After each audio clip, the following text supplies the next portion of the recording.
Welcome back to episode 13 of the Cold Rush podcast. Today we are joined by Malisa, who's going to be giving us a little bit of background on mental health and how you can prepare. Now, I know Caspian and I have covered this in the past, and admittedly, it's from our experience. So we thought, you know what?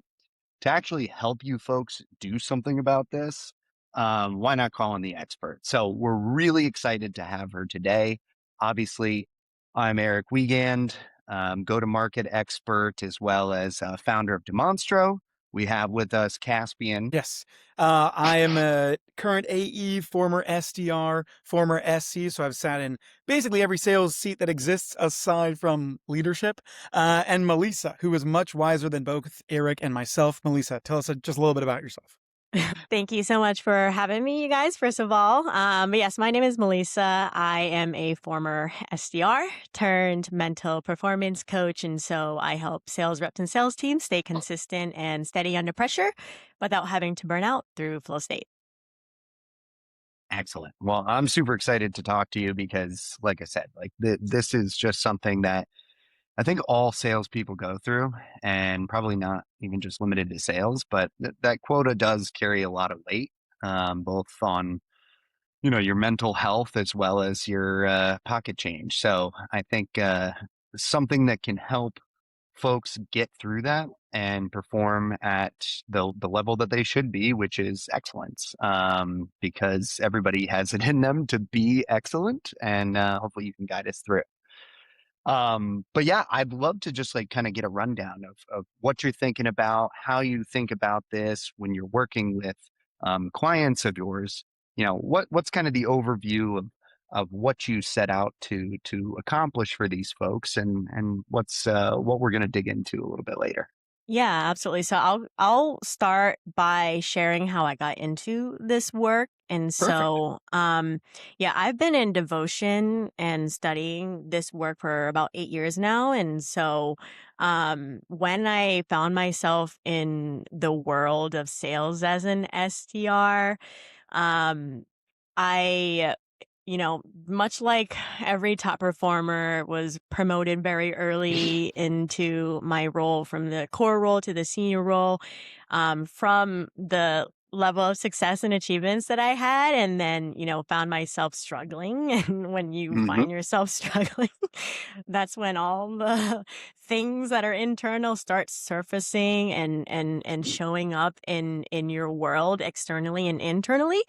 And that was kind of like a wake up call for me, because I noticed that, the typical sales advice that you get when you are struggling is to push harder, do more, grind harder. It's like, oh, you're not doing well because you're Sure. not, quote unquote, working hard enough. But me coming from, like, the background of having a deep level of understanding of this work, knew that that wasn't the right advice. But Sure. because what leadership says is what goes, and so I had to, go against of what I knew to be true, to keep myself safe from being pipped out. And so I struggled for a very long time. But also at that time when I was struggling, I noticed that not only was I struggling, but also other reps in the org were struggling as Sure. well. And so I realized, okay, this wasn't just me. And I saw that there was a huge gap in the sales space. Like, mindset. Sales success is what I would say 80% mindset, 20% strategy. But the mindset side of things in sales is acknowledged, but it's sales leaders don't really have the proper understanding of, like, what actually goes into mindset in sales, typically at surface level.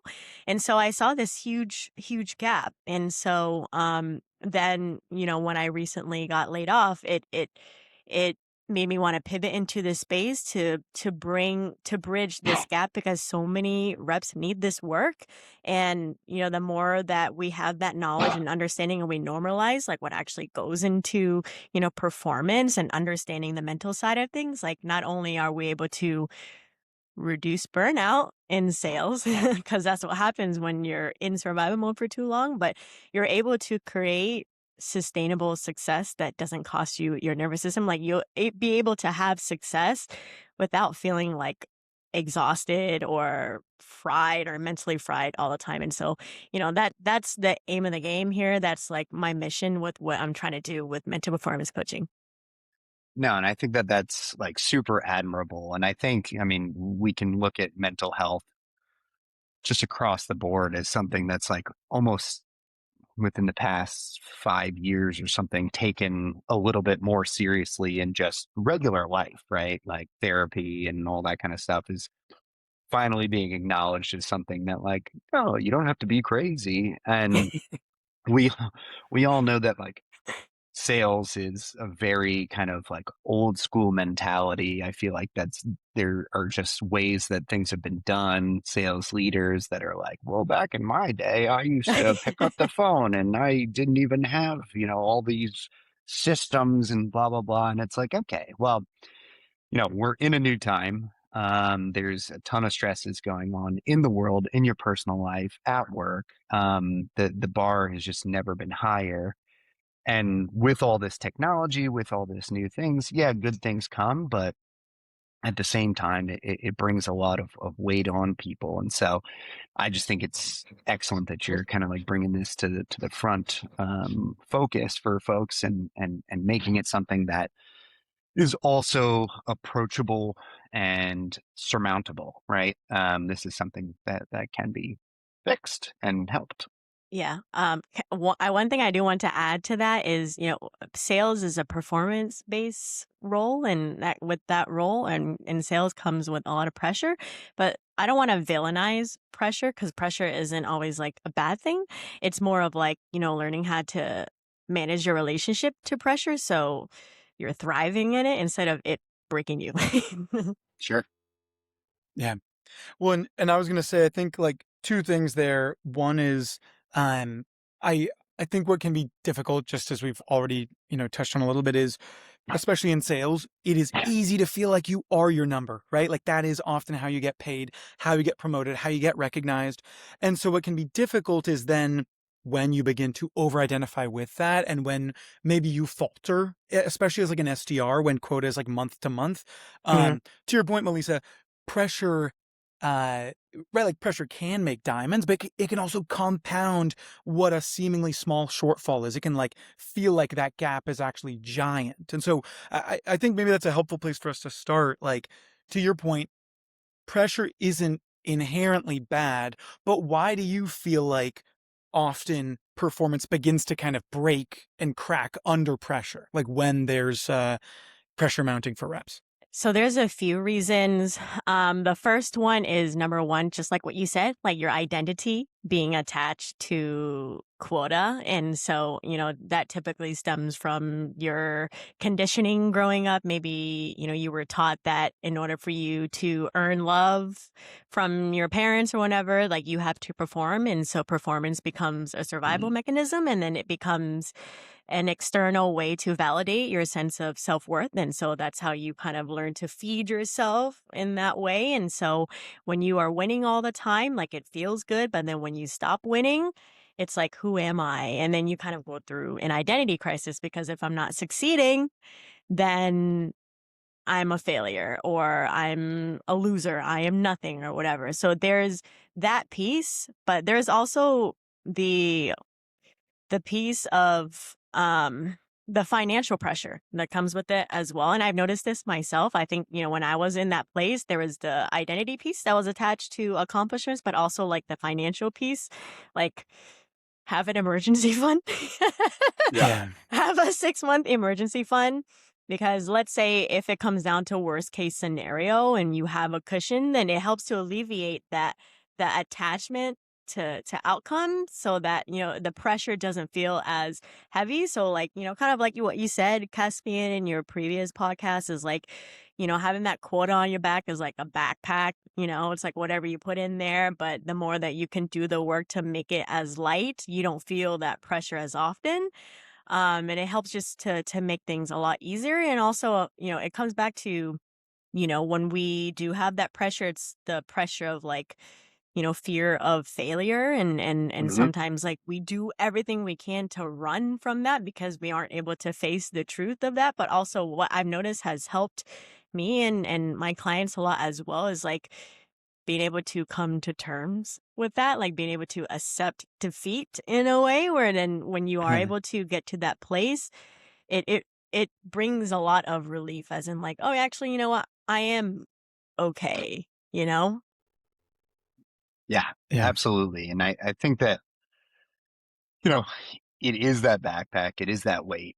Um, and let's be pretty honest here. Like, you're not in sales because, like, it's not, it's pretty much financially motivated, right? You For want to most make money. people, Yeah. yeah, you're in sales because that financial motivation is pretty high. And so when you have that on you and it's like, okay, I accept that I am my number, it's dissociating from that to say that, like, listen, if you're doing things consistently well, if you're doing the right things, right? And this kind of goes towards your like strategy versus mindset. And we'll get to that mindset. But if you're doing the right things, if you're putting the inputs, like if you have the right support, if you have the right resources, like it is only a matter of time until you will be successful, right? And so like your leaders, hopefully you have good leaders that are like guiding you through that situation. But these are the times where you might be doing all the right things. You're demoralized. You're just like,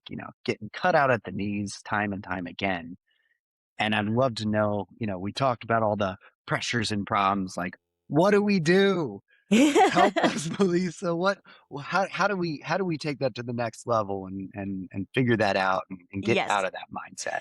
So the first step is to do double down on nervous system regulation. Your nervous system is the part of your brain that is constantly running in the background. It's the part of your brain that's primitive, designed to keep you safe from threat, harm, whatever that is. And Hmm. so when you're in survival mode, then that's when it becomes activated. And when it becomes activated, that's when you're operating in stress, anxiety, overwhelm. The commission breath kicks in. You start white knuckling your way because of that pressure that's lingering in the background. And so the first step is to double down on nervous system regulation by number one, changing your state.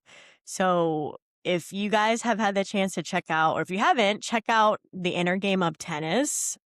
Okay. So it talks about how when you are looking at things from a performance perspective, there is self one, which is the ego, judgmental self, right? That's either that is, behind the wheel, or self two, which is the body or the self that already knows how to sell in this way. We'll translate that to, the sales perspective. And so Hmm. learning how to, number one, reset your nervous system, but also have some sort of like mindfulness practice. A lot of athletes, like they have mindfulness practices, whether or not it's like meditation, breath work, to keep your nervous system in that state. So that's your neutral and that's your baseline, Yeah. right? So when you're in that state, but also having a mindfulness practice helps you become aware of when self one is driving the wheel. So Yeah. there's that piece, right? So managing stress, we'll call it that, through, you know, a mindfulness practice of your choice. And then that's the surface, like with nervous system regulation and changing your state. And then if you want to go deeper, as far as like detaching your worth from outcomes, like typically every behavior on the surface is just a subconscious belief that you Hmm. have about yourself that is expressed. And so if you want to be able to still be able to have your mind and body react or respond to pressure differently, it's going deeper beyond the nervous system regulation and Hmm. actually rewiring your beliefs about yourself. And so from what I've seen with all my clients, typically when they're in fight or flight from quota pressure, they're operating from the belief that I am only worthy of love if I am performing. And if I'm not performing, then I'm a failure. So Yeah. then when that belief is triggered, that's what, activates those behaviors. So you have to go and shift those beliefs. So once you start shifting those beliefs, and no matter what the outcome is, then you're not going to break down. You're going to have that breakdown. Like how you emotionally respond to failure, or success, or whatever is more neutral. And then once you rewire that, then it's about repetition. It's like your mindset, or how you train your mindset is the same way in which you train your physical health. It's about repetitions, right? And so once you're able to change or rewire those beliefs, it's about repetition, doing it over and over and over again until, like, you finally do cold calls and you have back-to-back no's, but it doesn't impact you emotionally as Hmm. much as it did before, and you're able to reset quicker than before because your worth is no longer attached to it. And that's also something that's lived in practice. Like, you practice it as well. Absolutely. Yeah, I feel like it's interesting. And so, summarizing what you're saying, it sounds like two things that people often miss the mark on is one, they're not necessarily operating from their baseline often isn't a calm centered baseline. It's like probably a highly anxious and highly reactive baseline. And so that's like the initial place people are operating from. And then because of our relationship with how we associate performance with our ability to be accepted and loved and being worthy of love, Hmm. any items that we can get, any items that we get confronted with that we don't have 100% confidence in, we basically add pressure to ourselves that then just like kind of compounds and puts us in this negative feedback loop where it's like, I'm not sure I'm going to be able to do this. I can't do this. I didn't do the thing. Not worthy of love. I knew I wasn't worthy of love. Oh no, I can't do this thing. Right? It's just like Yep. terrible. And so I just love the way that you put that, where it's like, we need to make sure that we're acting and operating from like a centered and calm state. And then to your point, and this is probably not something that happens overnight, I'm guessing, which is why I love Yeah. that you call it out, like just the same way that you go to the gym and like work out, you need to be doing that consistently for your mindset. Hmm. Is like changing our relationship with, yeah, how to, like, a lot of us probably have these deep-seated um relationships where we see like we do something good. Like, what are we often praised for as kids? It's like getting good grades or like doing well in sports or whatever the case may be. Hmm. And I don't mean to get like overly into like the child psychology of this, but I do think it's interesting where we're Yeah. often praised and admired and recognized for the outcomes we achieve rather than just like our state of being, which again, I think just Yeah. builds this Yeah. habit from an early age. So, Yes. Yeah. um, yeah. Um, I do want to touch on that as well. And what makes it a lot easier to be able to operate from that place is, coming back to the truth that you are already whole and enough. Is just that, like, we've gone through our whole life, s- uh, being fragmented from that truth. And so a lot of this work is about unlearning all the ways in which you've been conditioned to believe otherwise. But once you're able to live and operate from that place of wholeness, then performance becomes so much easier. Then it's also easier to get into flow, flow state. Yeah. Yeah. And I feel like it's what is very interesting to me is like, we can go through this and there's like these two periods of time in a salesperson's life of like, all right, it's uncomfortable and you're going through whether it's like cold calls or whether it's, sending stuff out or whether you're on the sales side and you're pitching and it just doesn't go well. And those are things that like you learn to get that hard skin and kind of detach yourself from. But I feel like what's really interesting here is that you can kind of pull yourself out because each of those things feel like it's a finite experience. Hmm. And when you extrapolate it to quota, right, which is either like quarterly, monthly, yearly, whatever, that feels like the report card, right? It's not like the test that you're taking is the cold call and then the report card is that. And it's just like, I feel like that's what really hits your self-worth once you've put the skin on because you're saying like, okay, like I can take it, I can take it, I can take it. And then if those results are different from what your expectation was, it's a blow to yourself. And I think, you know, again, this is extrapolated to a lot of life of, detaching yourself not only from outcomes, but also thinking about things of like, do I even need this external validation, right? Like for your money, you kind of you do. But do I really need this, right? Like, am I happy with the job that I did? Am I happy with the work that I put in? Am I happy, just kind of going through these motions and like doing it, knowing that like it will get better. And like, do you have that capability? Do you have that tool set? And it's something that I think we all need to work on, right? Yeah. And one thing I also do want to add on that as well is like once you're able to, you know, actually detach then and operate from the place of like, I don't need this meeting, I don't need to close this deal, then you actually, one of my clients that I worked with, same situation, top performer actually, President's Club many times, but was still unsatisfied because he hadn't done the work. But once we're able to rewire that, then his mindset was like, I actually don't need this. And then you end up having more fun in sales. Yep. Like, whoa, you can have fun in sales. But then funny enough, like once you have fun in sales, then your performance ends up going up anyways.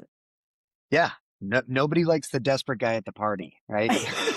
I mean, that's just it. Like it's not a good in any, Nope. aspect of your life. The desperation, everyone can smell it, right? It's just, it's not unattractive. It's not a worthwhile. And like the prospect can smell it just like anybody else, right? And your manager can smell it. Like it's just something that is going to affect you, and like detaching yourself from that is just going to give you better outcomes. It's like the long and short of it, right? Yep. Yep. You can also, and I was also going to say that visualization is a really good way to practice that as well. I mean, there's the shifting beliefs that's beneath the behavior, but also you can actually just like mentally rehearse yourself. So if you have a very high stakes discovery call that's coming Mm-hmm. up, then you can practice feeling detached, like, getting into the feeling of detaching and then mentally rehearsing yourself, going into that discovery call ahead of time as someone who is detached. So you're training your body because your body doesn't know the difference between past, present, future, what's real, what's not.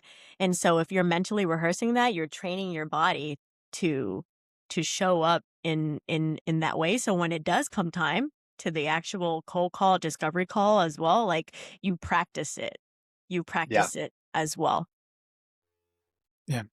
No, I love that. And it's interesting because I feel like a lot of what you're touching on is stuff that sometimes we hear anecdotally about in sports, right? Where it's like you'll have, it's like I think LeBron like visualizes different things, and you right like in sports we'll hear like, oh, I was in the flow, right? It's like NBA playoffs right now for any Mhm. basketball fans, and it's like sometimes people have like a hot hand and it feels like they just can't miss. But I feel like we don't hear about being in flow state in sales as much. So I know you mentioned it earlier, Melissa, like how does flow state show up in sales for like the clients you worked with, and like how can one access that more regularly? Yeah, absolutely. So here's the thing. When it comes to flow state, there's micro flow, which is like, Mm. being immersed in the actual task at hand itself, whether or not it's a cold call, it's a email block or a LinkedIn block or a discovery call, right? Where, time starts to dilate, where, you kind of just know what to do, and it shows up in that way. There's micro flow and then there's macro flow where you're feeling a sense of like interconnectedness with everyone and everything. Like I'll try my best not to make it sound woo or spiritual. And so there flow exists like on a spectrum and on different levels of intensity. It's not always like this extreme intense feeling that you're in, but also sometimes it's more soft and subtle. Mm-hmm. So I'll share an example for myself and for my client. And so we'll start with my client. So with um macro flow was like kind of the state that she was in, where previously when she came to work with me, her biggest struggle was when pipeline starts to feel quiet. Maybe you have like a quiet week, right? Like her nervous system becomes activated, right? Because it's this feeling of being behind, I'm behind. And then Yep. it activated the belief that if I'm not working hard enough, then I'm going to fail. So then she ends up overexerting herself, working 12-hour days and then burning herself out, right? Even though the Mm-hmm. activity is there, the conversion rates are low. And so we double down again on the mindfulness practice, like the meditation, 10 to 15 minutes a day, 3 times a week over the course of 30 days, where she was able to reset her nervous system. She became aware of when she was triggered in that moment, but instead of like overexerting herself, she continued doing the work that she just needs to do to eventually hit her pipeline. And as a result of that, she was able to get into flow throughout the month. I'm thinking flow from a on a one Mm-hmm. month perspective, where 1 month felt like a quarter for her, and she was able to hit her quota from it.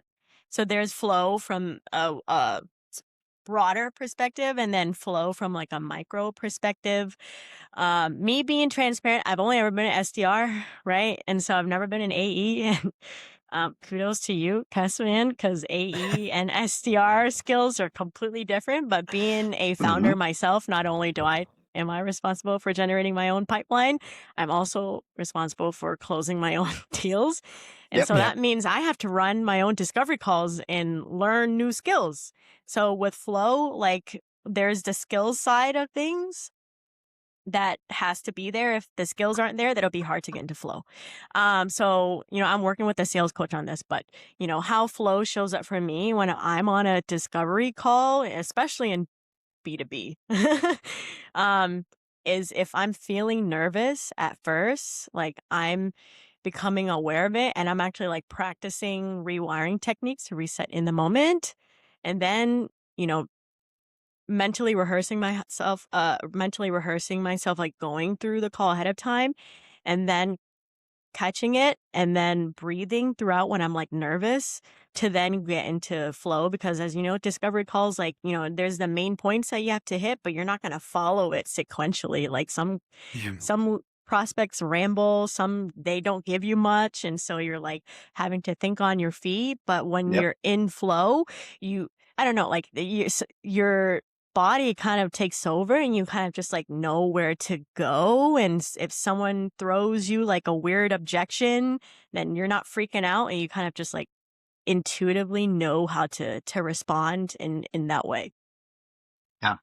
What's interesting about flow is it reminds me of the conversation we had with Giano, where he was saying, they have these dial downs, and most of the folks are booking their meetings within like the last 5-10 minutes of the dial down, where it's like, you've kind of like reached this, you've like hit this state. There's, everybody is kind of like going at the same time, so the pressure's on, and you'll see the people who like, really focus that pressure and are able to start closing and like letting that momentum take them and Hmm. achieving that, and then others who are, collapsing under the pressure or what have you. I was also gonna say, like, there's flow for a single person, but there's also group flow as well. Yeah. That's why, like, when you dial on the floor with other folks, like, I don't know, I'm sure you both have felt it. It's like everyone around you, like, energy is there. Everyone's kind of in flow together. And I think, we had that at High Spot, and it was like Wolf of Wall Street vibes. Yep. Yep. Yep. I hear it. It's the boiler room, right? It works. Yeah. Awesome. I like, so we've gone through like some great points that we have of like meditation and, kind of like basically taking ourselves away from these outcomes. I'm wondering if you have some like practical tools for anybody who's listening and they're just, this is kind of like their first intro into this and they want to take some like practical first steps before, really like diving in here, and something that can help them like this week or next week. They're in this situation, they want to get this fixed and they just need that kind of like first step. I'm curious, Melissa, like what would you recommend as like your intro to this world to kind of get your mind right. Yes. So I'll give three. I have three that's coming Cool. up. Number one is find a way to reset your baseline. And so, whatever that looks like, breath work, yoga, meditation. I have a mental reset meditation that's free. So, you can go to the link on my feature section on LinkedIn that directs your focus and attention to your body. Because Mm-hmm. typically, when we're operating in survival mode, it's because we dissociate. And so, you practice that. It's 10 minutes, 3 to 5 times a week. Within 4 to 6 weeks, you'll notice that change, and that will be your new baseline. The second tool that I want to share is called bilateral stimulation. So I don't know if you can see me, but it's like when you're stressed or overwhelmed, it's like you go like this and it works quickly. Like it helps you reset within like 90 seconds because what's happening is like when your fight or flight responses is triggered, the right side of your brain is hyperactive. And so when you're doing this across the midline, it turns this side on and eventually you'll feel it like very quick. And so my clients love this. Interesting. Yes. Swear to Yeah. God, when I'm feeling nervous on discovery calls, I'm like secretly doing this. Yeah. Mm. I So love there that. That's super so cool. there's that tool and another one. Athletes also use this as well. I don't know what you call this technique, but it's one way to train your mind to look for the positive side of things. And so let's say, we have rough months, we have weeks where, you get back-to-back rejections or discovery calls don't go well. And then when we're in that state, like you never want to fall into the victim mentality. Mm-hmm. That's the worst. Victim mindset is the worst mindset that you can have, and it prevents you from getting into flow. So one way where you can train yourself to, stay out of that state is to right when you wake up in the morning or right before you fall asleep at night, you tell yourself like something amazing is going to happen to me today. Something amazing is going to happen to me today because then now you leave room for your reticular activating system to start looking and scanning for that. That could be like maybe you're craving ice cream, you open up the freezer and you see, half baked from Ben and Jerry's sitting in there and you're Yeah. like, "Oh my God." Or like you get an inbound lead and you're like, oh my God, it's so cool. And so when you're like training your brain to look for things like that, from a nervous system perspective, this is called like basking in ventrovagal glimmers, where you're basking in a sense of awe.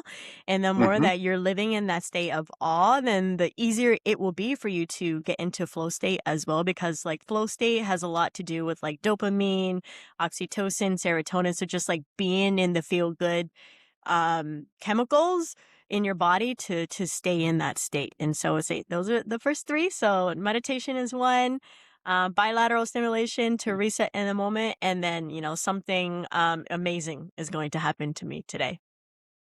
I love that. I do like gratefulness stuff, right? Like this is what I'm grateful for. So I feel like for your last point, that's kind of similar in that Yes. vein of, just like, all right, like this was kind of like a shitty call or whatever, but I'm grateful that like we have next steps, Yep. something like that, right? Like so you're saying there's a chance, right?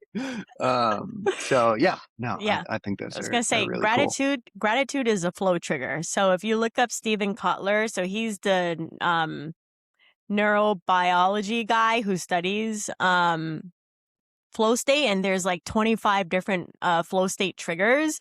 Embodiment is Mm. one, so learning how to be present in your body, which is the meditation practice that I have my clients do, but also gratitude is also a flow state trigger.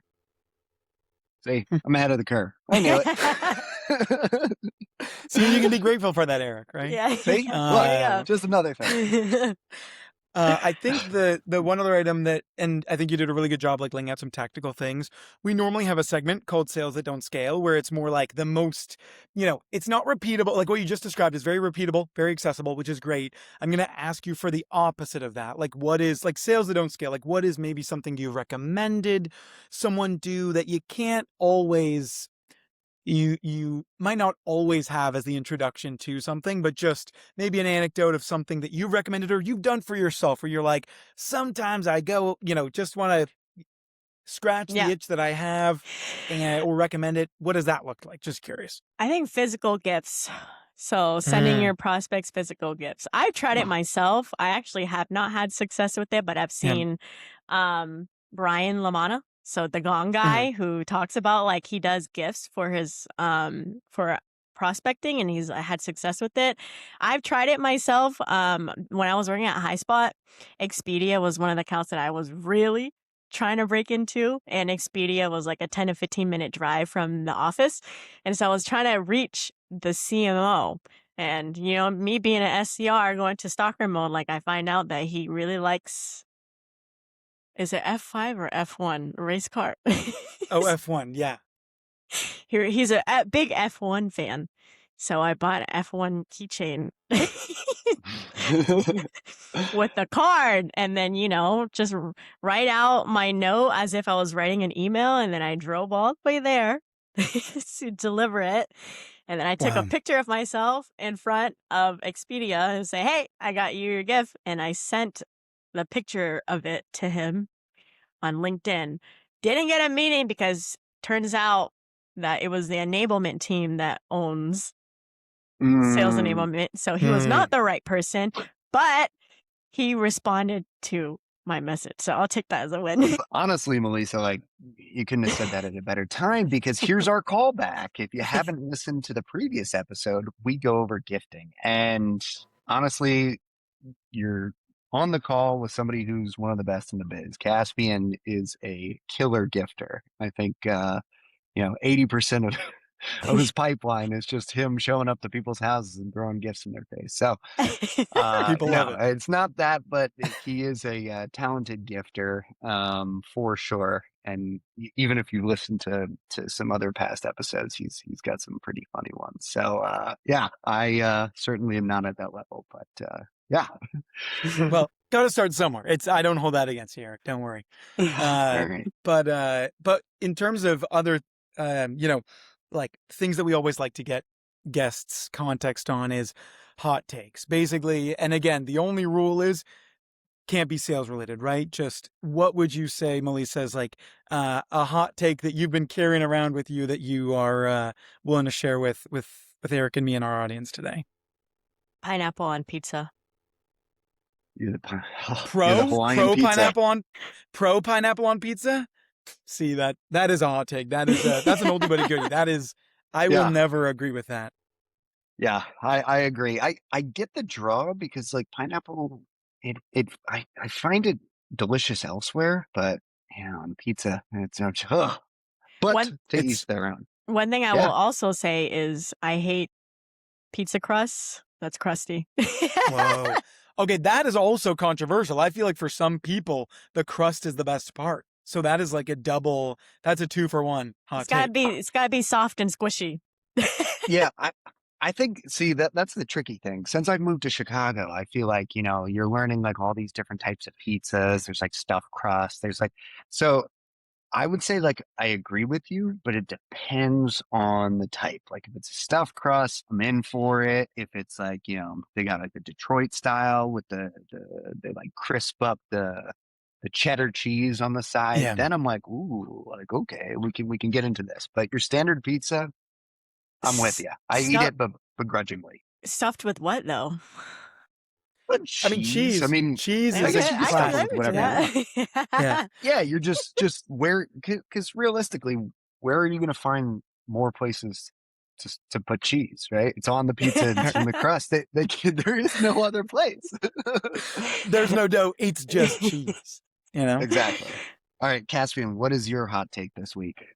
Yeah, I would say so. It's funny because mine is also food related and does have a nice dovetail of like soft and squishy is the key. I Love that actually am intro. so it's a good segue, right? I'm a big believer in, and maybe this isn't a hot take because maybe everyone agrees with me, but soft tacos are the only way to go. I do not get Yes. the purpose of Yes. a hard, like Yep. the hard taco. I don't understand. It crumbles, so everything falls out. It cuts your mouth. It just like why would you ever do a hard crusted taco? I do not understand that. Okay, so I have a second question on that. corn tortilla or flour tortilla? Oh, flour. For me, flour. I know it's not as like legit because I think corn is like more, I Authentic? think, yeah, but Yeah. flour, I do prefer the taste of flour to corn, like to flour to corn tortillas. That maybe is another hot take. Two for one. Both taco related. Eric, now So you gotta do a 2 for 1. Yeah. Yeah. Oh man. Well, my first question, Melissa, is are you flour or corn? What do you guys think? I think you're gonna be a I'm corn. yeah, I'm No, you're flour. flour? All right. Team I All flour. right. can't It's the I best. can't stand it. I can't stand it. It's just like, it's just the texture, it's like I don't know, it's like grainy. I think I I'm know not what you sure if mean. that's the right. I know It's exactly just what you like mean. that is no. So flour tortilla all the way. And also carne asada. That's my favorite. And then birria tacos. Heard by 2. Yeah. I I love an al pastor. See, again, Fair. pineapple. Boom, pineapple. We're here. Um, I love my al pastor. I am also a flour guy, but like I aspire to be a corn guy.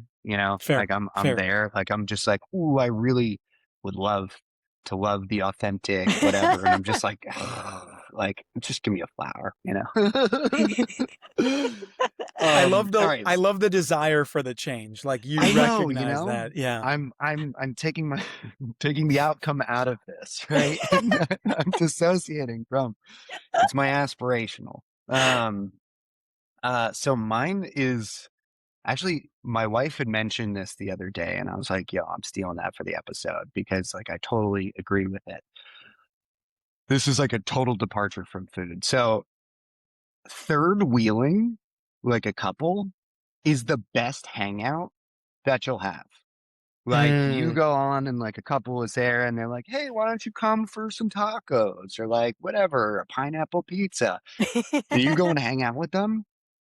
It's the best because you're there and like they spend so much time with one another that like they have very little interest in speaking with one another. And like you're like, they're like, oh, cool. Like this changes the dynamic. This is fun Hmm. and you're just chatting and you're hanging out and you get kind of like a little bit of both of the couple. This is like if you like both people in the couple, but Yeah. it's like it's the best hang. You feel like the coolest kid at the party. Like you just like you're having a lot of fun. You're learning about both of them together or separately. Third wheeling. It's underrated. I that's all I'll say. The best kind of third wheel is when one of the partners becomes the third wheel. Mm. Yeah. Yeah. I mean, it's the light is on you. It's great. I will say this resonates because one of my best friends, I will like always, he lives with his girlfriend, and so I'll like go over to his and I will often hang out with like both of them as a couple. But I get along really well with both of them. And so it's like, I think my only response is it definitely depends on the couple, right? Like I'm thinking like Yeah, early in a for sure. couple's like relationship thing when they only want to be with each other, that can be brutal. But 100%, if the couple is like stable and has been together for a long time, super fun. And Yep. that's so funny. I super relate to that. That's just so funny. Yeah. Now you're gonna think of like all your couple friends and be like, they're a good third wheel. They're a terrible one. Yeah. Like, ooh, he And I think that sucks. it's one extreme or the other, I think, as well. Like, I Yeah. think that, I don't know that I have any like bad third wheel things that come to mind, but I know that they are out there and I know that I've experienced it in the past. I just can't place it right now, you know? Yeah. Think about it. That's your homework. Interesting. That's a good one. Well, yeah, I think that's probably a good place to wrap it. I'll say, before we kind of close things out, Malisa, super big thank you to you for coming on. Before we kind of officially wrap things up, is there any final things you want to plug? Where can people find you, learn more about you, connect with you if what you've said today kind of sparks an interest in them? Yeah, absolutely. Well, first off, thanks for having me, you guys. This was a fun conversation. And if you are listening right now, I do want to say if you're a rep who's actually, resonating and struggling with all the things that, we talked about today, I do want to say that number one is like you are already whole, worthy, enough, and complete as you are. And so this work is about unlearning all the ways in which you've been conditioned to believe that you're not and your quota is not your number. And I hang out on LinkedIn. And so if you want to connect, you can find me on LinkedIn at www.linkedin.com/in/Malisa dash Nguyen slash and then go and check out my meditation. It'll help a lot. I love that. Well, we certainly had a great time. I learned a lot, some stuff that I'm certainly going to be applying because, founder life is a stressful one. Yep. And so, just as you said, right? You're the SDR, you're the AE, you're the leadership. The buck stops with you. So, even if there's not a set quota on you, it is stressful. And So, so hopefully folks learned a lot, can take this. Please like, subscribe, follow. We're all over the place. So whatever button gets us more traction and engagement, just do that. Of course, if you hated the episode, if you liked it, leave comments, reach out to Caspian or I. And just thanks for listening, everybody. Yeah. All right. Thank you. Adios. We'll wrap it. bye. Ben, see you later.